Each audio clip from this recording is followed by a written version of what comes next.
What's going on, everybody? D'Allen Rex TV back with another video, and in today's video we'll be discussing why Jeanie Buss may have just pulled off the most ultimate, strategic, calculated chess moves yet. Okay, so I would like to begin this video by stating that I ain't gonna lie, bruh. I ain't even gonna cap to you, okay? Originally, I was so discouraged, disappointed, hurt that LeBron James signed that $97 million extension with the Los Angeles Lakers. Bro, like, I'm talking about depressed. I was literally hurt.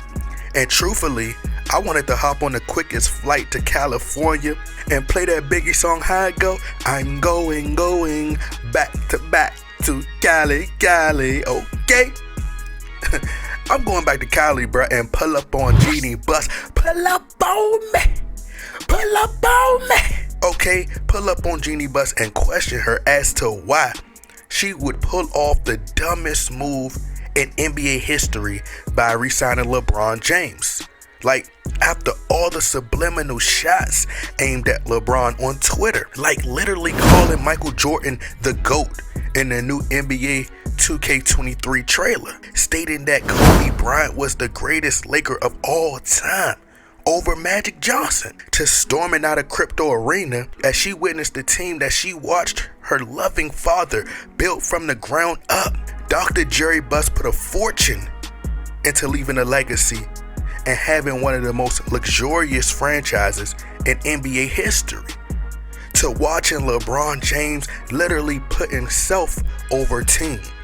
LeBron having a losing record, but he's at the Super Bowl dancing like he just found out his side chick isn't going to have the baby. But I had to allow my emotions to settle down, bruh, after being absolutely disgusted about the breaking news that LeBron James signed an extension with the Lakers. But bro, I was sitting and having a conversation with my beautiful, loving mother. Well, she was having a conversation with herself because I was listening. But unfortunately, I wasn't listening because my mind started drifting off. And I started to think, you know what? It all makes sense now. Jeanie Buss just locked LeBron James up in a contract to take the power out of his hands, to keep him, to prevent him from walking in free agency in 2023. Right? Can I get a Don DeMarco? Which means if he performs like he did last season, and let's just say if he solely focuses on stat padding and not caring if the team is doing great, and let's just say the Lakers just have a terrible season once again, just like last season, which we are projecting, especially if you haven't seen this lethal, competitive, this tough, competitive schedule. Like, bro, I wouldn't be surprised if the Lakers started the season 0-10. But if LeBron James is displaying the same type of behavior that he showcased last season, from Kareem Abdul-Jabbar criticizing how LeBron was doing the gorilla nuts dance, etc. But Jeanie Buss is in the driver's seat. Why? Because ultimately, she has the de facto. She has the power to trade LeBron James at any moment. Any moment. And at first, bro, I was highly upset.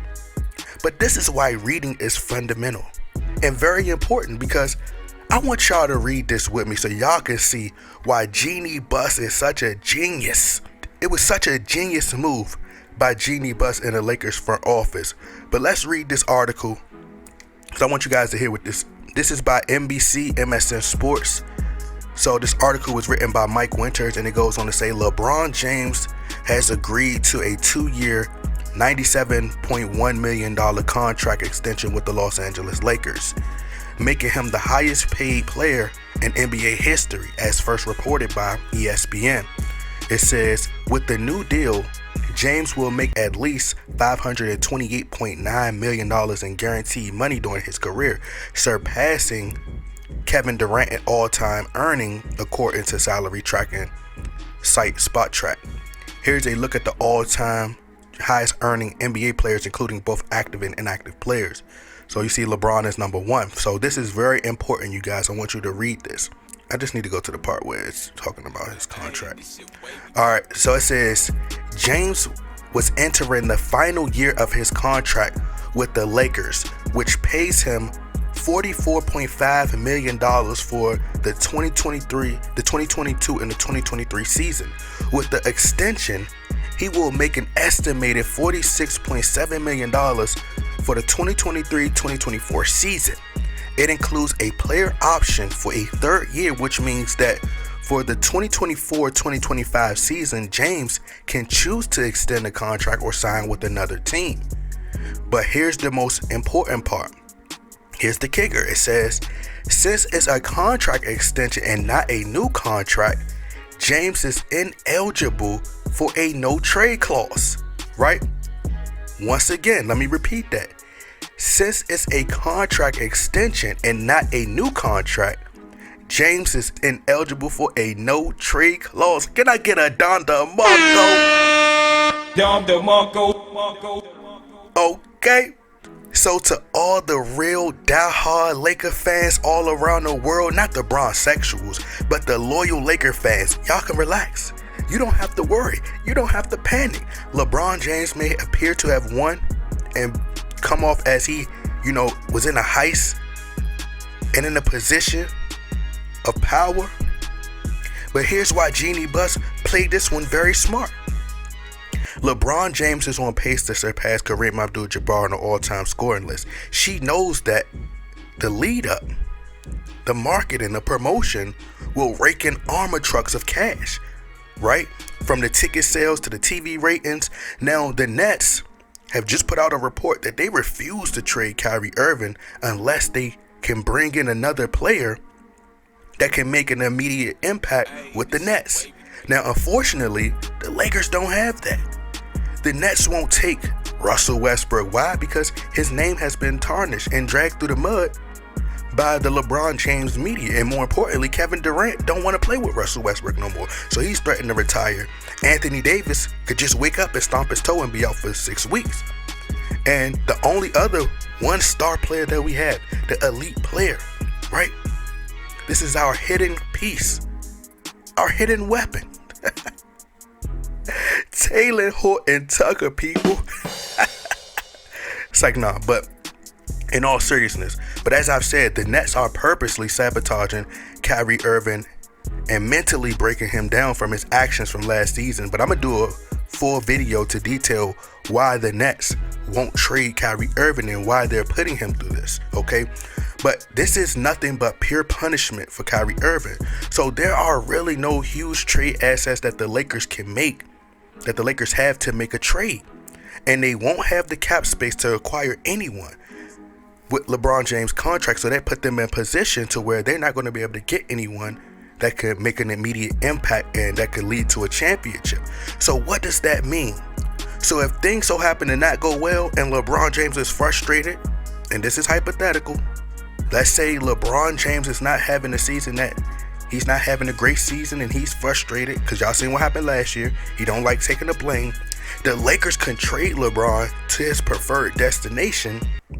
Now, there have been people who have very close ties to LeBron James that think LeBron really wants to go back to Cleveland, from Brian Whithorse, Richard Jefferson, Channing Frye, Kevin Love, and remember all the chatter last season during All-Star break about LeBron returning to Cleveland and how LeBron James got all this love.